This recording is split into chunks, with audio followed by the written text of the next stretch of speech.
and welcome to World Insight with me, Tian Wei. The program is coming to you live on CGTN from Beijing. The departing U.S. Secretary of Defense James Mattis has signed an executive order to withdraw American troops from Syria on Christmas Eve.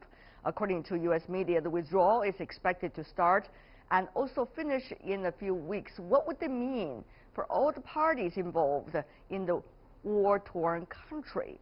Before we begin our discussion, take a look.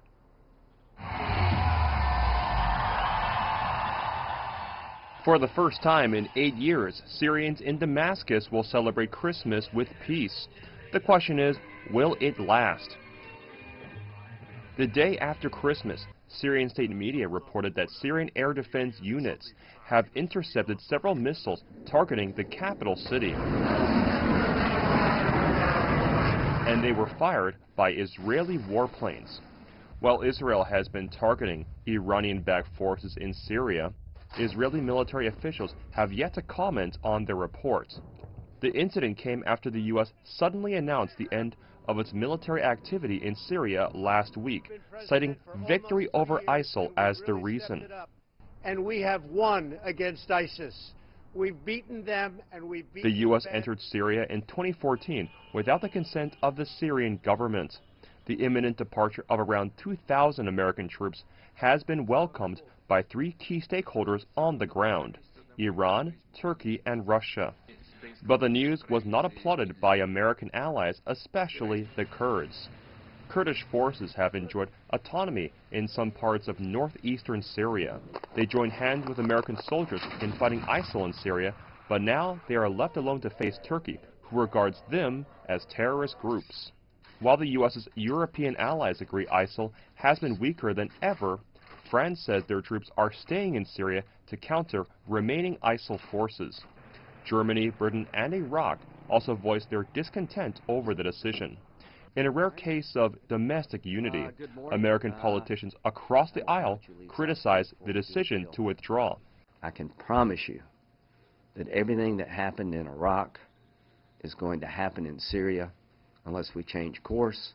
Trump's Defense Secretary James Mattis said his views are not aligned with the president's and resigned amid the announcements of the U.S. pulling out of Syria and downsizing its presence in Afghanistan. The U.S. envoy for the global coalition to defeat the Islamic State also resigned in a sign of objection.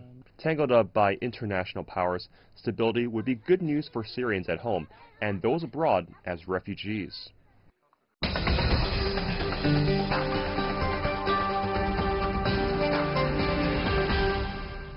For more discussion on the U.S. withdrawal from Syria, we have in Boston Jim Walsh from the Security Studies Program from MIT. In Washington, D.C., Bülent Ali Reza, Director and Senior Associate of the Turkey Project at the Center for Strategic and International Studies.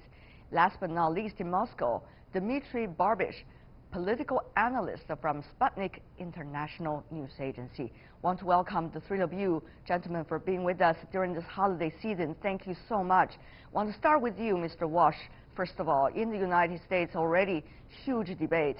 One is about the White House, the authorities that the White House could have, and the other is about the oversight of the Congress in this regard. Mr. Walsh, where is the fight going?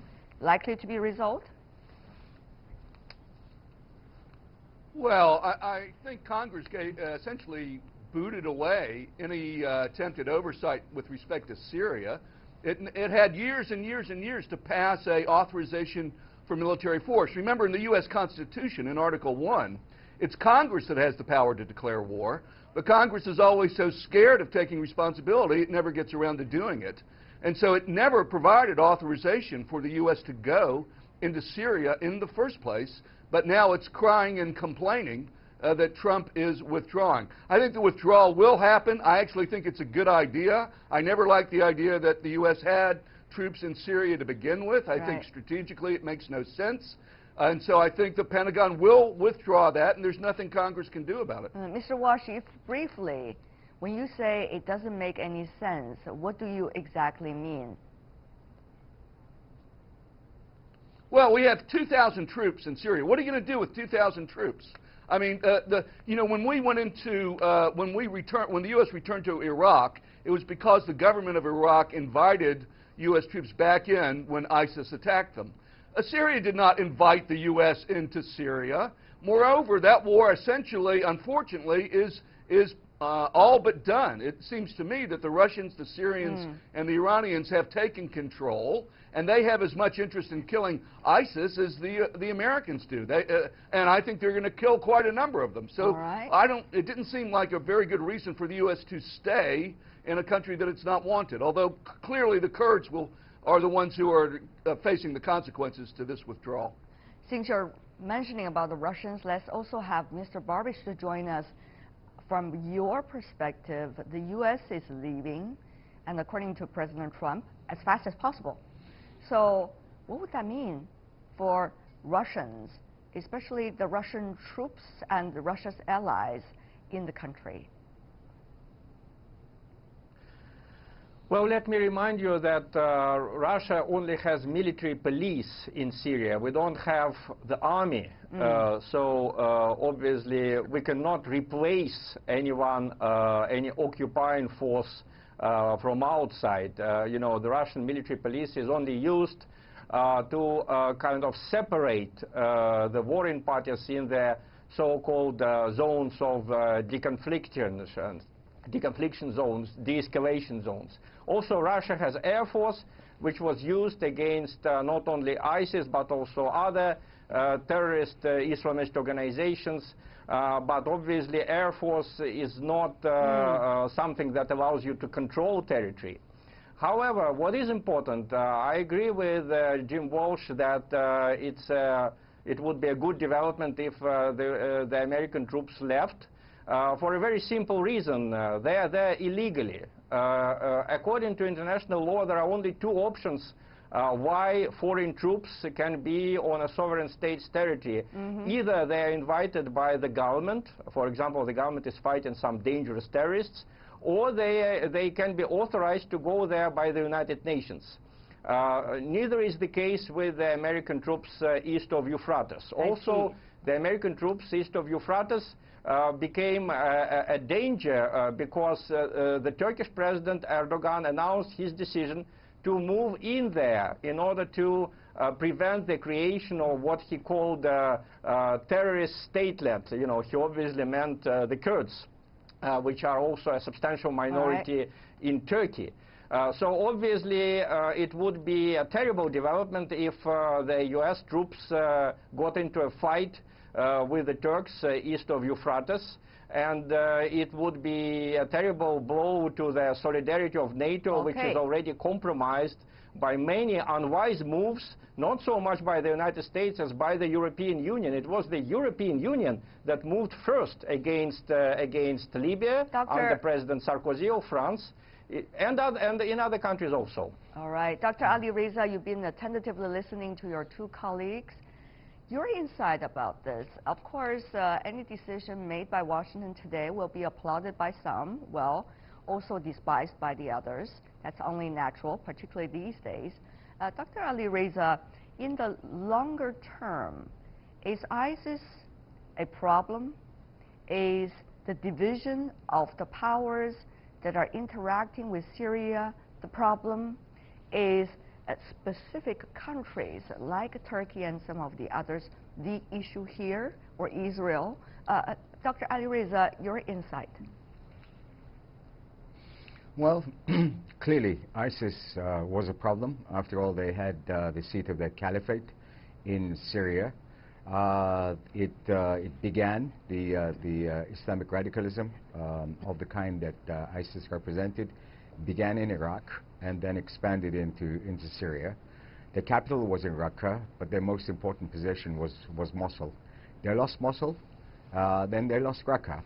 And let me remind everybody who's watching that it was primarily the Syrian Kurds, the YPG, together with the Americans that took Raqqa. It wasn't the Russians, it wasn't the Iranians, and certainly it wasn't the Syrian government, and it wasn't the Turks. Now, there are some remnants of ISIS deep in the southeast part of Syria, right along the Iraqi border. The Kurds were in the process of finishing them off. albeit in the context of the Syrian Democratic Forces aligned with the U.S. And one of the reasons that Mattis and McGurk, the special envoy, right. Resigned, it was because they, together with almost the entire security establishment, including National Security Advisor Bolton, did not agree with the decision. And it was, you say that it was a decision of the United States, but it was the decision of the Commander-in-Chief, contrary to the advice that he was getting from within his administration, leave aside Congress, that wanted the fight to continue, also to counter Iranian influence within Syria. Now, obviously, the president has the authority to do this. Mattis had to resign, but still signed the order for withdrawal, as you said. The U.S. will withdraw, and let's see who will fill the gap in Syria, and specifically, who will continue the fight against ISIS that I fear will continue even after this decision. Dr. Ali Reza, since you asked the question, who and who, then what's your answer to the who and who question? Very briefly, sir. Well, apparently that conversation on December 14th between Turkish President Erdogan and Trump, which all now agree was a key factor in Trump's sudden decision, and I fear it wasn't a thought-through decision to withdraw. Apparently Erdogan promised to finish off ISIS. Now, if you look at the map of Syria, you know, Turkish forces, which are in control of 2 pockets of Syria in the north, again without the invitation of the Syrian government, even if they move into the area east of the Euphrates, it's a long, long way from there, down to the southeastern corner of Syria, where ISIS is still positioned. And it's very unlikely that Turkey could or would do the job. Right. You know, with the Syrian government having never focused on ISIS, will they now focus on ISIS? I doubt it very much. And the Russians, contrary to you know, to previous claims, the Russians have never seriously fought ISIS in the past. They had other priorities in Syria. All right. So I fear that ISIS will once again absolutely wrong. I have to say here a few words. Will get stronger again. Yes. All right, Mr. Barbish, of course, you have your words. Okay. Well, let me remind you how Russians came to Syria in the first place. In the end of 2013, ISIS declared itself as a force operating in Syria and in Iraq. At that time, there were no Russian planes, no Russian troops in Syria. The Russian planes arrived in September 2015. Between the end of 2013 and 2015, if you look at the map, ISIS was only expanding. It was not contracting. The Americans were already there. The so-called coalition led by the United States bombed ISIS during all of these more than 12 months between the between the announcement of ISIS existence and the coming of Russians. And somehow the so-called Islamic State just kept expanding. As Bülent rightly said, they took Mosul, they were expanding on the Syrian territory. So it was only after Russia came and the joint operation between the Syrian army and the Russian aviation started that ISIS started to contract.